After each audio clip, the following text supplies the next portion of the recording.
From fleeing military service to rock star feuds and real-life crimes, Rick James lived a life so outrageous you'll think we're making it up. But these 10 unbelievable Rick James stories are 100% real, and number 1 will leave you speechless. Number 10, he dodged the Vietnam War by running to Canada. In the mid-1960s, a teenage Rick James was so desperate to avoid fighting in Vietnam that he lied about his age to enlist in the US Navy Reserve at just 15. He figured the reserves would keep him off the battlefield, but military life didn't suit Rick. 2 weeks into boot camp, he decided there was no point to any of this military crap and started ditching drills. When the Navy inevitably called him up for active duty in Vietnam, Rick bailed. Instead of shipping out, he fled north of the border to Toronto, Canada. It sounds like the plot of a movie, a fledgling funk singer going AWOL, but it really happened. In Toronto, young Rick found a vibrant music scene and a new lease on life away from the draft board. Of course, becoming a deserter meant he couldn't return to the US without facing consequences, but that didn't stop his musical ambitions. Number 9, he formed a band with Neil Young and almost became a Motown star. One of the wildest true tales is that Rick James and rock legend Neil Young were once bandmates. Yes, you read that right. In Toronto, Rick fell in with some soon-to-be famous musicians. He jammed with Levon Helm and Garth Hudson, who would go on to join the band, and even met a young Neil Young. Together, they formed a group called the Mina Birds, a mixed Canadian-American rock band where Rick was the singer and Neil Young played guitar. In 1966, the Mina Birds signed a record deal with Motown, an R&B label far from Neil Young's later folk rock style. It sounds like a music myth, but Motown really had Rick James and Neil Young under contract at one point. They recorded an album and were poised to debut until fate intervened. The band's manager misused funds, and when the group fired him, he retaliated by exposing Rick James as a draft dodger to Motown. The Navy had the last laugh. Rick was arrested for desertion and served time in a military jail, effectively killing the band. The Mina Birds album was never released. Neil Young went on to join Buffalo Springfield, and Rick James returned to the US to eventually launch his solo funk career.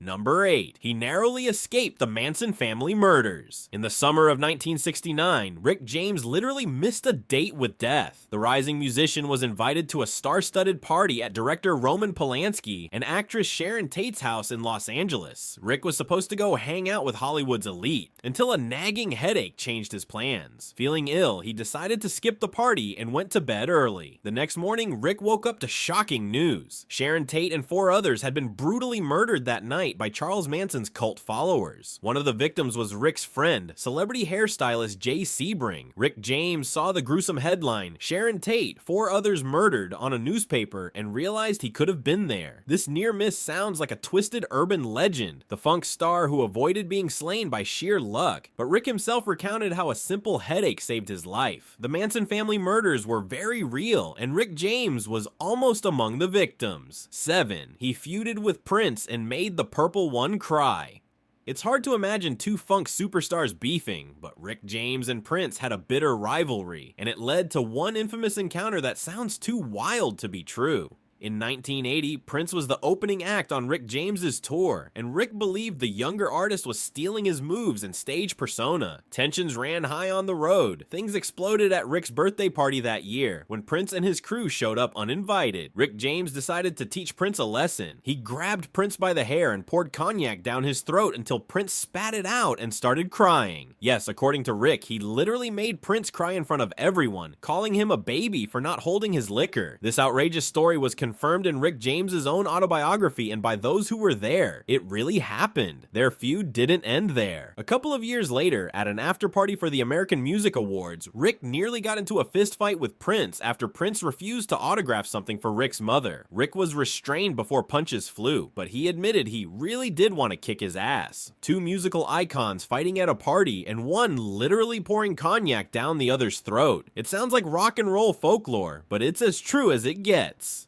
Number 6, he partied with Jim Morrison and saved his life. Rick James seemed to cross paths with every major rock star of his era, including The Doors' infamous frontman Jim Morrison. In 1969, Rick was living in Los Angeles and often crashed at musician Stephen Stills' place. One late night, Rick woke up to a bizarre and grim scene. A young man sitting on the floor with blood dripping from his wrists. The stranger was staring at his own bleeding wrists and musing, "Isn't the blood beautiful? The deepest red you've ever seen?" Alarmed, Rick fetched Stephen Stills, who bandaged the guy up. Only then did Stills calmly say, "Ricky, meet Jim Morrison." Yes, the young man was Jim Morrison of The Doors. In the midst of a drug-fueled breakdown, Rick James had inadvertently helped save Morrison from a potentially fatal moment. The craziness didn't stop there. Not long after, Morrison repaid Rick's concern in a twisted way. He tricked Rick James into taking a hit of acid, LSD, at a Doors concert. Rick wrote that he was apprehensive but resigned, thinking, oh well, it was going to happen sooner or later. It's the kind of tale that sounds like rock myth. The night Rick James saved Jim Morrison's life, then dropped acid with him, but it came straight from Rick's own recollections. Number 5. He claimed he lost his virginity at age 9. Of all the outrageous things Rick James boasted about, this one takes the cake. Rick said he was only 9 years old when he first had a sexual encounter. It sounds like pure barbershop talk or an exaggerated brag, but Rick earnestly described this in his memoir. According to Rick, as a precocious streetwise kid in Buffalo, he slept with a 14-year-old girl when he was about 9 or 10. He considered himself an early bloomer who was already chasing girls before he hit double digits. In fact, Rick joked that his mother sensed his wild streak early on and enrolled him in Catholic school, hoping the nuns would straighten him out. It didn't work. Imagine a 4th grader involved in such adult activities. It's an unsettling and hard to believe claim, but it came straight from Rick James. He spoke of it as a point of pride, even if today we recognize it as extremely problematic. Rick's childhood was anything but normal, and this myth about losing his innocence at an absurdly young age is unfortunately true by his own account. It offers a disturbing glimpse into the chaotic environment that shaped him, and perhaps why he grew up with so few boundaries. As incredible and sad as it sounds, Rick James really did say he got intimate before he even hit his teens. Number 4. He dated the Exorcist star Linda Blair and wrote a song about her.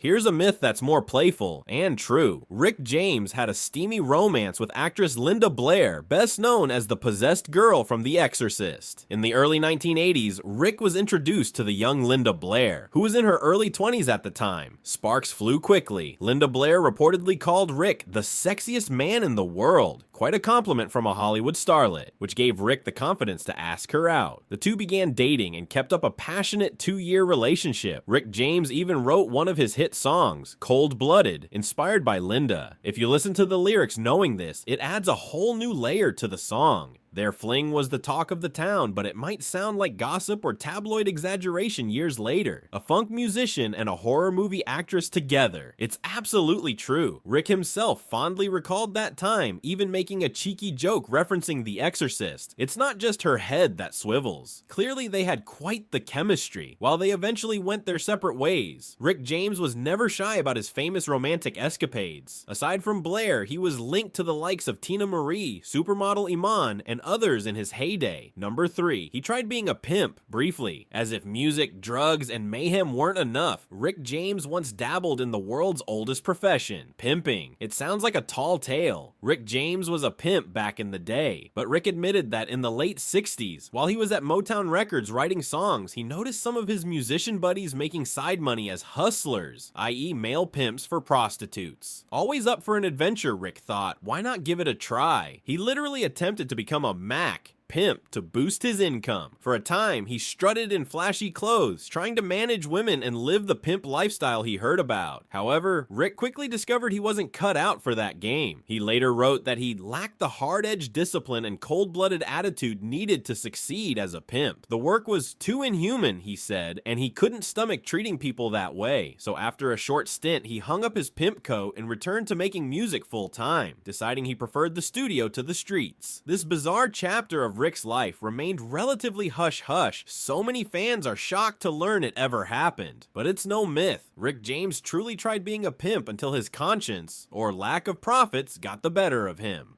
Number 2. He snorted cocaine on live TV. American Bandstand. Rick James's appetite for cocaine was legendary, so much that one myth claims he even snorted coke on live television. In 1978, Rick made his US TV debut on the popular show American Bandstand with Dick Clark. Before performing, Rick had indulged in what he described as a truckload of cocaine backstage. By the time he got on stage to sing his hits, You and I and Mary Jane, he was extremely high, and it showed. Footage from the show and Rick's own account confirms that during his interview with Dick Clark, Rick kept sniffing and wiping his nose uncontrollably, to the point where it was obvious to the host and millions of viewers what was up. He basically broadcast his coke binge to the nation. While he might not have literally laid out lines on Dick Clark's podium, Rick's on-air sniffling was effectively a cocaine commercial. I started sniffing and wiping myself until it had to be obvious to Dick and a million viewers what was really going on, Rick later admitted. Amazingly, the performance aired and is now part of rock lore. At the time, many viewers probably thought, is he sick with a cold or something? But insiders knew the truth. The myth of Rick James doing cocaine on live TV is completely true in essence. He was so coked up during American Bandstand that it became one of his most infamous public moments.